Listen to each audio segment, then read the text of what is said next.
Kaixo, gu ireki hortun tauden ezeratzaga gara. Egite egokitu segun tresna birabarkia da.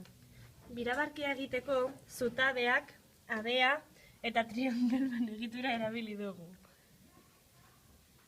Materiala berriz, kartoia, papera, argizaria eta plastikozko balorioz egindako donutza dira.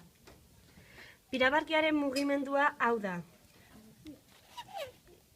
Biraderarekin mugimendu zirkularra sortzen dugu. Eta horren ondorioz, zerra honek mugimendu lineala sortuko du. Hau da, aurrera eta atzera. Donuts hau moztuz. Eskerrik asko zuen arretagatik, hurrengo batera arte agur.